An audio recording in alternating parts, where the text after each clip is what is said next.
আসসালামু আলাইকুম ওয়া রাহমাতুল্লাহি ওয়া বারাকাতুহু। প্রিয় বন্ধুগণ, কাছে এবং দূরে, দেশে এবং দেশের বাইরে থেকে যারা এই মুহূর্তে আমার এই ভিডিওটি দেখছেন, সকলকে আন্তরিক মোবারকবাদ জানাই।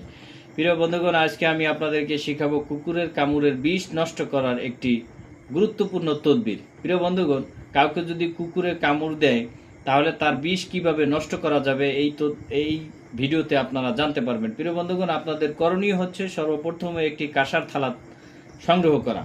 কাঁসার থালা কি, আমাদের এই প্রজন্মের ছেলেপেলেরা কিন্তু সেটা চিনবে না, অবশ্যই মুরব্বীদের কাছ থেকে জেনে নেবেন কাঁসার থালা কি।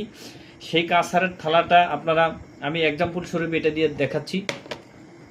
কাঁসারের থালায় আপনারা সর্বপ্রথম 11 বার দুরূদ শরীফ পাঠ করার পরে সেই কাঁসারের থালায় লিখবেন আল্লাহুস সামাদ, আরবিতে লিখবেন, 21 বার লিখবেন। লেখার পরে আবার 11 বার আপনার দুরূদ শরীফ পাঠ করবেন। এরপরে সেই কাঁসার থালার ভিতরে আপনার একটা দমও করবেন, মানে ফু দিবেন। এরপরে সেই কাঁসার থালাটা রুগী বা রুগিনীর পিঠে লাগিয়ে দিবেন, এভাবে লাগিয়ে দিবেন। লাগিয়ে দিলে এটা আর টাইনেও ছুটান যাবে না। পরবর্তীতে যখন কুকুরের বিষ নষ্ট হয়ে যাবে, এই থালাটা একাই পড়ে যাবে। প্রিয় বন্ধুগণ, আমার এই ভিডিওটি যদি ভালো লেগে থাকে তাহলে অবশ্যই আপনারা লাইক কমেন্ট করতে বলবেন না, সেই সাথে ভিডিওটি শেয়ার করে অবশ্যই অন্যকে দেখার সুযোগ করে দিবেন। ধন্যবাদ সকলকে।